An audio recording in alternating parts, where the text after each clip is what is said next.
Hello and welcome back to Off the Post. In today's episode, I'll be discussing whether or not Arsenal will crumble at the second half of the season. But before that, as always, please like, comment, and subscribe. It's very much appreciated, and it goes a long way to help me build a small community on my channel. Okay, we've recently just hit 288 subscribers, and can we go and get 300? That is my main goal. I'll be absolutely buzzing. I'll be over the moon with that. But anyways, I want to say a massive thank you for the recent support on our most recent episodes, all the likes and the comments on social media as well. Definitely go and notice. And yeah, let's get straight into the episode, shall we?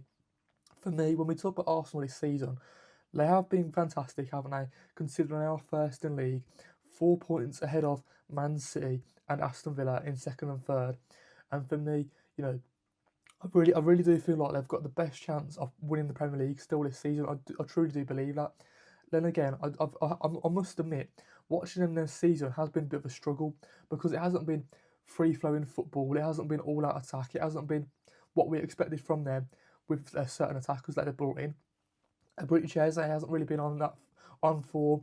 Even though Gyökeres is a joint top goal scorer, you probably would have expected more from him at the start of the season. A lot of the Arsenal fans were thinking he'd be there. 20 goals. A lot of Arsenal fans at the start of the season were thinking that Gyökeres was going to be their 20-goal season striker, and he just isn't. Like is he at the moment?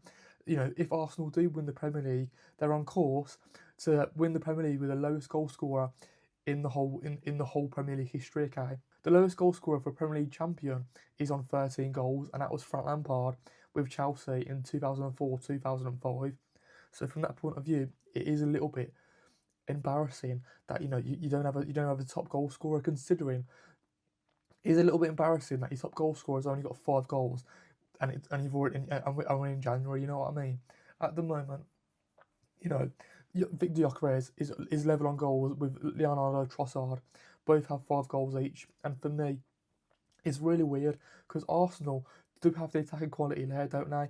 They've got Bukayo Saka, they've got Gyökeres, they've got Trossard, they've got British Eze, they've got Odegaard, who can more than enough create the goals, can score you the goals, and for whatever reason, this season for Arsenal, it's all been about set pieces.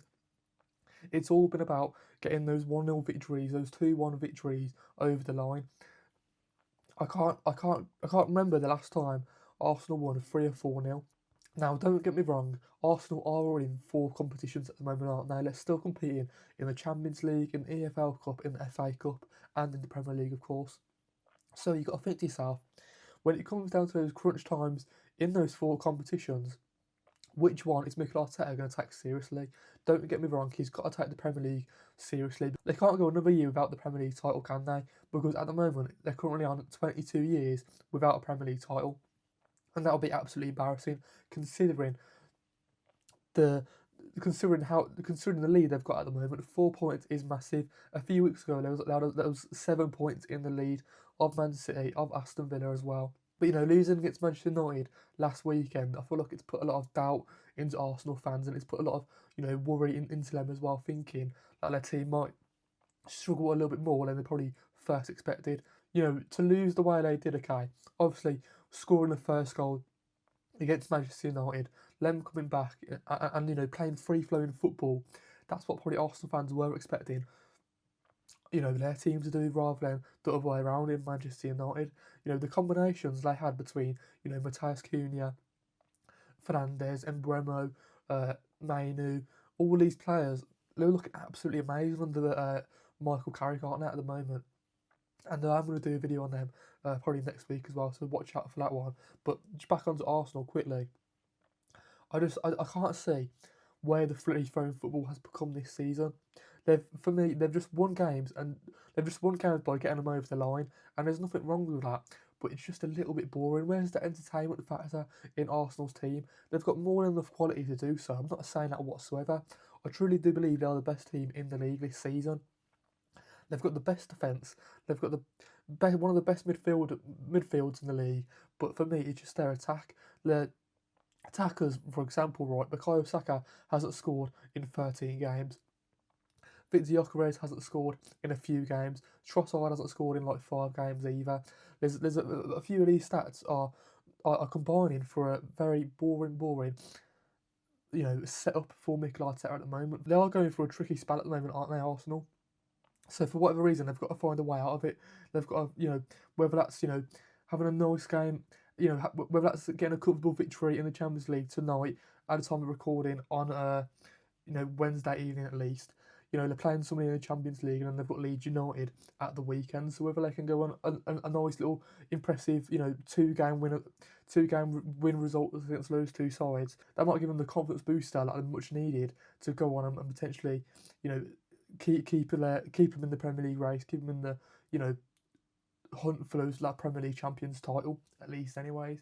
But when you look at other teams in around you, when you've got Man City, only 4 points behind you, only Aston Villa as well, 4 points behind you, you got to think to yourself, can one of those teams catch you up? Because Man City as well, but now that they've got especially Margehi and Antonio Semenyo, okay, for me, those two are probably the missing jigsaws of the Man City puzzle this season because they've got another attacker who's going to score you the goals, even though you've had about 4 or 5 of them who's going to score you the goals already, and you've got another centre back in there who's one of the best in the Premier League at the moment for me, anyways. An upcoming centre back who's definitely a leader, who's definitely add that much needed reassurance to the back four this season.